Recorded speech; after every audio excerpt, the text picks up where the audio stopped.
Cerita dimulai ketika Tuan Krab sedang berjalan-jalan di Bikini Bottom. Ia melihat dua orang yang sedang sarapan di sebuah kafe bernama Coffee Bowl, dan Tuan Krab segera mendatanginya. Melihat bayaran yang cukup tinggi, Tuan Krab mencoba merayu pelanggan tersebut sampai mendapat tendangan oleh pemilik kafe di sana. Setelah kejadian itu, Tuan Krab mulai mendapatkan ide untuk menjual sarapan juga di Krusty Krab. Tuan Krab segera membicarakan ide tersebut kepada SpongeBob dan Patrick, yang mana mereka harus datang lebih awal untuk menyajikan sarapan kepada pelanggan. Coba kamu buat setungkup paneko, kena? Di sana SpongeBob mencoba membuat menu sarapan yang berbeda dari Krabby Patty. Akan tetapi ketika Squidward mulai mencicipinya, rasa makanan itu tidak jauh berbeda dengan Krabby Patty, yang membuat Tuan Krab merasa tidak puas dengan hasilnya. Tuan Krab kemudian mengirim SpongeBob ke toko peralatan masak untuk mengambil buku resep yang sudah ia pesan. Akan tetapi pelayan toko di sana secara keliru malah memberikan sebuah buku mantra sihir kuno milik seorang penyihir. Buku yang benar. Terlihat benar bagiku. Bahkan ia pun berpas-pasan dengan penyihir yang akan mengambil bukunya. Dan benar saja ketika penyihir itu mengambil buku resepnya, dia diberi buku yang seharusnya itu diberikan kepada SpongeBob. Sampai akhirnya dia pun pergi dengan membakar toko tersebut. Singkat cerita, SpongeBob pun telah sampai di Krusty Krab yang sudah dibanjiri oleh pelanggan yang penasaran untuk sarapan. Bermodalkan buku yang dibawanya, SpongeBob segera pergi ke dapur untuk memasak menu sarapan.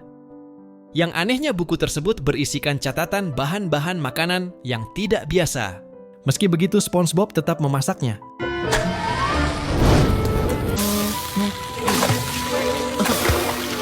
Hingga pada akhirnya sarapan pun siap disajikan. Sebelum diberikan ke pelanggan, Squidward dibiarkan mencicipinya terlebih dahulu oleh Tuan Krab.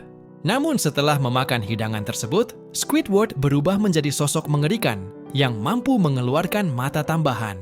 SpongeBob mulai menyajikan sarapan itu ke pelanggan lainnya, yang mana semuanya memiliki efek samping dan mengubah mereka menjadi monster. Aku sangat tersinggung. Menyadari hal tersebut, SpongeBob merasa panik melihat semua pelanggan telah berubah menjadi monster yang menakutkan. Dia pun segera melaporkan kejadian tersebut kepada Tuan Krab. Di sisi lain di kediaman penyihir, dia mulai menyadari buku mantranya tertukar. Setelah mantra yang dibacanya malah menjadi menu sarapan, si penyihir pun berniat akan mencari buku mantranya kembali. Sebaiknya aku segera mencari tahu siapa. Sementara itu di Krusty Krab, SpongeBob pun heran. Kenapa para pelanggan jadi berubah setelah memakan sarapan yang dia buat? Tiba-tiba buku resep itu melayang keluar dan menyerap semua makanan yang ada hingga menjadi monster sarapan yang besar. Penyihir itu pun datang untuk mengambil buku mantranya yang telah berubah wujud. Buku mantra yang telah berubah kini mengamuk dan merusak beberapa properti Krusty Krab. Si penyihir pun mencoba menyerangnya, namun monster itu berhasil menahan dan menyerang balik menyemprotkan sirup maple. Yang membuat si penyihir terperangkap tidak berdaya. Hingga pada akhirnya, si penyihir meminjamkan sihirnya ke SpongeBob dan berkata satu-satunya cara untuk mengalahkannya dengan menggunakan sihir makan malam. Tidak lama kemudian, SpongeBob pun berubah menjadi seorang penyihir yang langsung menggunakan mantra makan malam menjatuhkan monster tersebut.